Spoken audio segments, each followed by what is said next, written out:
Hey,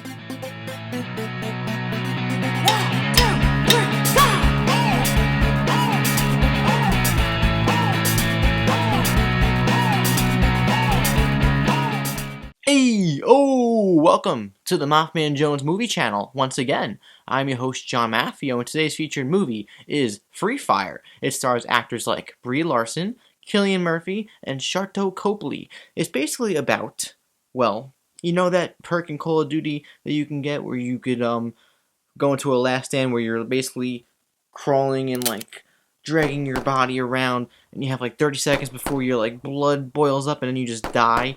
Well, this is the whole movie for an hour and a half. It's just people crawling around, trying to survive, shooting at each other, making snarky comments for an hour and a half. No, but seriously though, Free Fire is a movie, a very simple movie about an arms deal that goes wrong.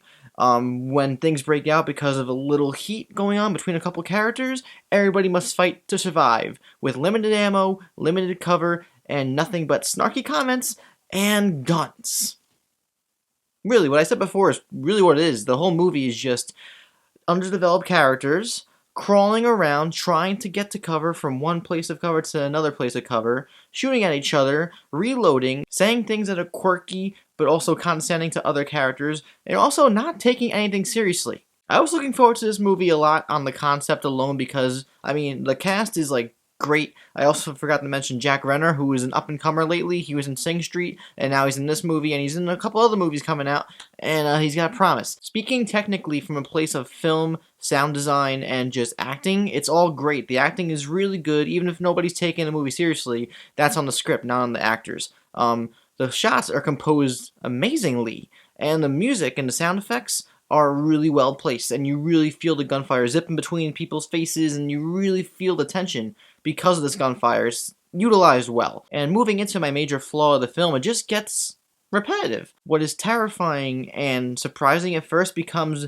very boring and monotonous really quickly, and the whole movie is essentially just a bunch of people in a room trying to survive, and there's a couple other surprises in there, but it's really just boom boom, ha ha ha, you're a dick, boom, boom, ow, my leg, boom, boom, ow, my arm, oop, you're dead, whoop, whoop, he's dead, whoop, whoop, whoop, dead, dead. Who's gonna live, who's gonna die, with some funky 70s music. The movie takes place in 1978, and some fun acting. That's really it. But also, just going based on my evaluation of the film, it seems like it's not trying to do anything more than be exactly what it is, just characters trying to kill each other, and it's basically fun for the audience to see who's gonna live, who's gonna die, and how the ones who die basically die. There's no depth into it. There's no real development for these characters, even for the major hitters like Cillian Murphy and Brie Larson. They're just cool to look at. Their wardrobe is really cool because it's the 70s, and 70s style is funky. It's groovy. I'm done with 70s adjectives. But yeah, the characters, you don't care for them. So it ultimately makes it more boring of an experience when you don't care what's going on with these characters. Sharlto Copley, as always, plays a very eccentric character, and I really liked him in this movie, but also he's not developed either, so he's making these snarky comments, and he has this accent, and he's doing these things that are fun on concept, but you don't care about his character at all, because you don't have any real resonance for characters like him, even though you're supposed to kind of hate him. It just goes right through you. It's very passive because there's nothing to grab onto for any of the characters, really. Technically speaking, there's a lot to admire in Free Fire. It's a really fun movie to watch just on concept alone, but it is not much here other than surface value entertainment. And if you're looking for something more, you're going to be disappointed.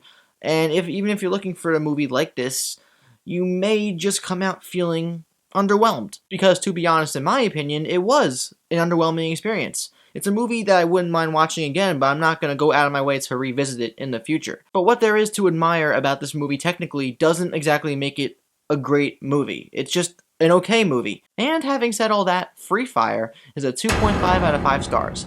It's a Sam Worthington Applebee's meal. It's okay. No harm, no foul. But if you're looking for more, you're going to be disappointed. That is my review for Free Fire. But now I want to know from you guys, what did you think of the film? Let me know in the comments down below. Did you enjoy it for what it was, or were you expecting a little bit more like I was, perhaps?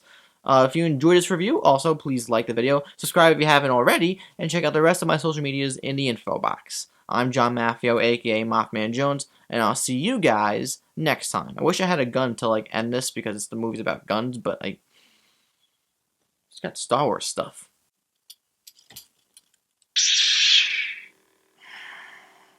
That sweet sound of the saber igniting is never gets old. Never gets old. See you guys next time.